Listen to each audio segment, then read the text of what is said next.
আমরা এই দেশের মানুষের কণ্ঠ হয়ে কথা বলার জন্য জাতীয় সংসদে গিয়েছি।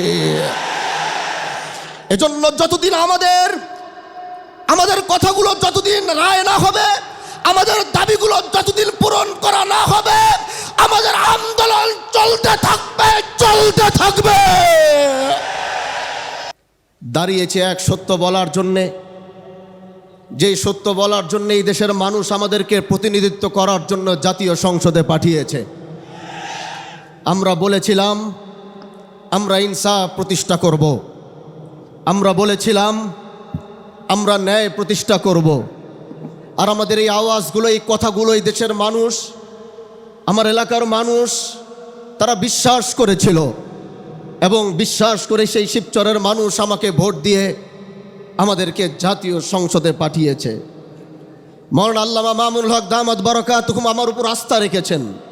আমার উপর আস্থা রেখে তিনি আমাকে এই দায়িত্ব পালন করার সুযোগ দিয়েছেন। ভাই, আমরা ক্ষমতার জন্যে আমরা জাতীয় সংসদে যাই নাই। এরকম ক্ষমতা তো আমাদের পূর্বপুরুষের ছিল। আমরা এরকম ক্ষমতার মসনদে বসার জন্যে, আমরা ক্ষমতার মসনদে বসার জন্যে জাতীয় সংসদে যাইনি। প্রিয় ভাইরা আমার, এদেশের মানুষ 70% মানুষ গণভোটের পক্ষে রায় দিয়েছে।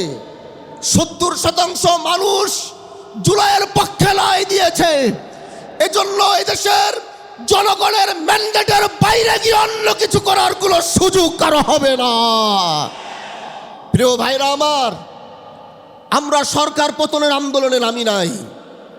এটা কোনো সরকার পতনের আন্দোলন আর সমাবেশ নয়। সংসদে বুঝাবার চেষ্টা করেছি, হয়তো বুঝতে পারছেন না বলে আজ জনগণ ময়দানে নেমেছে বুঝাবার জন্যে। এজন্য আমরা চাই সরকার এটা বুঝবে, জুলাইকে ধারণ করবে, গণভোটের রায়ের পক্ষে সরকারও থাকবে, এটা আমাদের চাওয়া। এজন্য আগামীর বাংলাদেশে আমরা জুলাইকে মাইনাস করে আমরা কিচ্ছু করতে পারবো না। প্রিয় ভাইরা আমার, এই ময়দান থেকে এটাই বলতে চাই, আমরা জাতীয় সংসদে আমরা জনগণের কণ্ঠ হয়ে কথা বলবো। আর যখনই রাজপথে ডাক আসবে, আপনাদের রাজপথ থেকে কথা বলতে হবে। আল্লাহ পাক আমাদেরকে কবুল করুক। নাসরুম মিনাল্লাহি ওয়া ফাতহুন করিব ওয়া বাশশিরিল মুমিনিন। আসসালামু আলাইকুম ওয়া রাহমাতুল্লাহি ওয়া বারাকাতুহু। সংগ্রামী তৌহিদি জনতা, আজকের এই গণসমাবেশের মঞ্চে উপস্থিত রয়েছে। যখন 11 দলীয় জোট হয়, তখন বিএনপির তরফ থেকে একটা ক্যাম্পেইন উঠেছিল, জামাত এবং এনসিপি ক্ষমতায় আসলে অর্থমন্ত্রী কে হবে, সেরকম কোনো যোগ্য লোক জামাত এবং এনসিপিতে নাই। শুধু তখন না, যখন এনসিপি গঠনের আগে আমরা নাগরিক কমিটি গঠন করি, তখনও বলা হয়েছিল, একাধিকবার বলা হয়েছে যে বিএনপির নেতারা যারা এখন বড় বড় মন্ত্রী, তারা তুচ্ছ-তাচ্ছিল্য করে বলেছেন যে এই সকল ছোট ছোট ছেলে মেয়েদের সঙ্গে আমরা কোনো আলোচনায় বসবো না। এখন যারা এনসিপির নেতা, যারা গণ অভ্যুত্থানের নেতৃত্ব দিয়েছেন, তাদের ব্যাপারে বলা হতো, আমি কোট আন কোট বলছি, আপনার পেপার পত্রিকা খুঁজলে পাবেন, এই সকল ছোট ছোট ছেলেদের সঙ্গে আমরা বসে আলোচনা করব না। তার মানে হচ্ছে তাদের চোখে এনসিপির নেতারা একদিকে ছোট ছোট ছেলে মেয়ে, আর দ্বিতীয় দিকে হচ্ছে তারা কেউ বাংলাদেশের মন্ত্রিত্ব সামলাবার জন্য, ক্যাবিনেট সামলাবার জন্য যোগ্য না। তো ফলত যোগ্য ব্যক্তিরা এখন কি করছেন, যোগ্যরা এখন ক্ষমতায় এসছেন, তাদের ভাষায় কোট আন কোট 2/3 মেজরিটি নিয়ে তারা এখন ক্ষমতায় এসে একের পর এক মিথ্যা কথা বলছেন। খোদ তাদের প্রধানমন্ত্রী মিথ্যা কথা বলছেন। কি করছেন তিনি? গতকালকে বলছেন 1979 সালে তার হাতে ভাসানি ধানের শীষ তুলে দিয়েছেন। একটা লোক মারা গেছে তার থেকে প্রায় 3 বছর আগে। 3 বছর পর সেই লোকটাকে তার হাতে এসে ধানের শীষ তুলে দিয়েছেন। সেটা বড় কথা না। বড় কথা হচ্ছে খোদ পার্লামেন্টে বসে, পার্লামেন্টের প্রত্যেক মিনিটে 2 লক্ষ টাকার বেশি খরচ হয়। জনগণের ট্যাক্সের প্রত্যেক মিনিটে 2 লক্ষ টাকা খরচ করে স্বরাষ্ট্রমন্ত্রী এবং আইনমন্ত্রী দুইজনেই অহংকারের সহিত বাগাড়ম্বরতা করেন, সব কিছু মিথ্যা কথা বলেন, একের পর এক মিথ্যা কথা বলেন, জনগণের টাকা নষ্ট করে জনগণের এই পার্লামেন্টে বসে একের পর এক মিথ্যা কথা বলেন। হুট করে এসে বললেন যে যেই গুম প্রতিকার অধ্যাদেশটি ইন্টারিম গভর্নমেন্ট জারি করেছিল, সেখানে নাকি গুমের সাথে 10 বছরের বেশি নাই। এটা সির্ফ মিথ্যা কথা। ওই অধ্যাদেশে গুমের সাজা, মৃত্যুদণ্ড এবং যাবজ্জীবন সব কিছু আছে। এসে বললেন 10 বছরের বেশি নাই, সুতরাং আমাদের এই অধ্যাদেশটি আইনে পরিণত করতে হবে, তার আগে সংশোধন করতে হবে। তারা এসে বললেন, স্বরাষ্ট্রমন্ত্রী বললেন যে তারা জুলাই যোদ্ধাদের জন্য যে অধ্যাদেশটি জারি করেছেন তাদের নিরাপত্তার জন্য সেটাই নাকি যথেষ্ট। সেখানে একটা মজার ব্যাপার আছে। 5 নম্বর ধারায় বলা হচ্ছে, যদি জুলাই মাসে রাজনৈতিক প্রতিরোধের কারণে কেউ মারা যায় নিরাপত্তা বাহিনীর, তবে সেই ব্যাপারে কোনো মামলা রুজু করা থেকে শুরু করে কাউকে কোনো রকমের গ্রেফতার করা যাবে না। তবে পরের ক্লোজে বলা হচ্ছে, তবে কেউ যদি বিশৃঙ্খলার মধ্যে গিয়ে কাউকে মেরে ফেলে তবে তাকে আইনের দ্বারস্থ করতে হবে। এখন আপনি ঠিক করবেন কেমনে? ধরেন যে সকল পুলিশরা মারা গেছেন, একজন পুলিশ মারা গেছেন, সে কি রাজনৈতিক প্রতিনিধি মারা গেছেন জুলাই মাসে, নাকি বিশৃঙ্খলার সুযোগে তাকে কেউ মেরে ফেলছে? এখন আপনি এই দুইটাকে ঠিক করবেন কেমনে? এই দুইটার মাপ মানে পরিমাপের বাটখারাটা কীভাবে করবেন আপনারা? বলা আছে ওই অধ্যাদেশই যেটা ঠিক করবে মানবাধিকার কমিশন। মানবাধিকার কমিশন ঠিক করবে যে কাকে, কোন পুলিশ বিশৃঙ্খলার মধ্যে মারা গেছে, কোন পুলিশ জুলাই মাসে রাজনৈতিক প্রতিরোধের মধ্যে মারা গেছে। এটা ঠিক করে মানবাধিকার কমিশন। খুব ভালো কথা, আমরা মানবাধিকার কমিশনের কাছে যাইতে রাজি। এখন দেখেন, মানবাধিকার কমিশন বিষয়ক যে অধ্যাদেশটি আবার ইন্টারিম গভর্নমেন্ট জারি করেছিল সেটাকে নাকচ করে দেওয়া হয়েছে, সেটাকে ল্যাপস করা হয়েছে। তাহলে আমাদের এখন মানবাধিকার কমিশনের অধ্যাদেশ কোনটা চলবে? 2009 যেটা জারি করা হয়েছিল, ওই 9 মানবাধিকার কমিশনের মধ্যে লেখা আছে নিরাপত্তা বাহিনীর বিরুদ্ধে তারা কোনো তদন্ত করতে পারবে না, নিরাপত্তা বাহিনীর ব্যাপারে তারা কোনো কিছু জারি করতে পারবে না। তার মানে আপনি শেষমেশ গিয়ে আবার ওই জুলাই যোদ্ধাদেরকে ওই ফাঁদের মধ্যেই ফেলছেন। এরকম একের পর এক মিথ্যা কথা বলছেন, জনগণের টাকা নষ্ট করে। স্বরাষ্ট্রমন্ত্রী, আইনমন্ত্রী, খোদ প্রধানমন্ত্রী কালকে গিয়ে বলছেন 1979 সালে শহীদ রাষ্ট্রপতি জিয়াউর রহমানের হাতে মাওলানা ভাসানী ধান শীষ তুলে নিয়েছেন। এ সকল মজা মাস্তানারা করে বেড়াচ্ছেন এবং বলছেন কিছু হলে যে আমরা 2/3 মেজরিটি, আমরা যা বলবো তাই হবে, তাই করতে হবে। একটা রাষ্ট্রকে এরকম মজার দিকে নিয়ে যাচ্ছেন।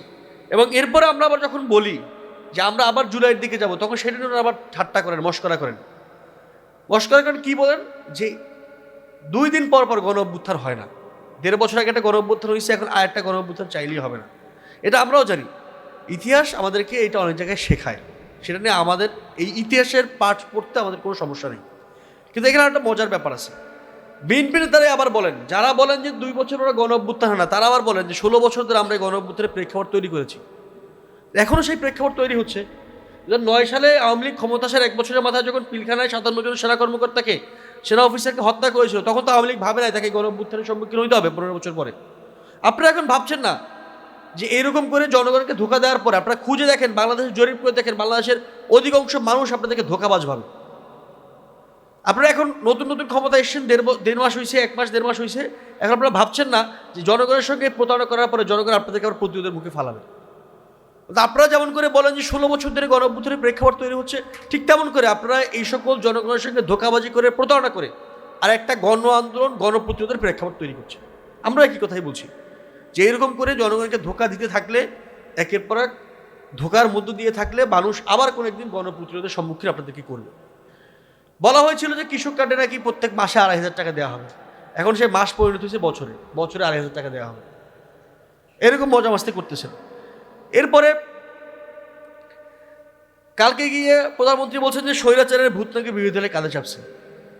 যার ন্যূনতম পলিটিক্যাল সায়েন্স নিয়ে পড়ালেখা আছে, 2-4টা সূত্র পড়া আছে, সে জানে যে কখনোই পৃথিবীর কোনো সিভিক স্টেটে, কোনো সভ্য রাষ্ট্রে বিরোধী দল কখনো ফেসিজমের ভূমিকায় যাইতে পারে না।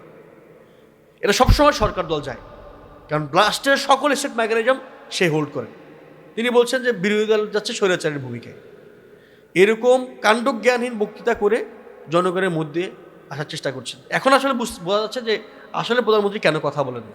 এটা রিজন আছে যে প্রধানমন্ত্রী কথা বললেই, মানে কেন সালাউদ্দিন আহমেদকে দিয়ে কথা বলান, কেন প্রধানমন্ত্রী কথা বলেন না, যে আইনের ব্যাখ্যা খোদ আইনমন্ত্রী দেওয়ার কথা সেটা আইনমন্ত্রী কেন দেন না, যেই গণভোট নিয়ে পার্লামেন্টের প্রধানমন্ত্রী কথা বলার কথা সেটা কেন প্রধানমন্ত্রী বলেন না, এটা গতকালকে স্পষ্ট হয়ে গেছে যে আইনমন্ত্রী কথা বললেও মিথ্যা বলেন, প্রধানমন্ত্রী কথা বলতে গেলেও কাণ্ডজ্ঞানহীন কথা বলেন।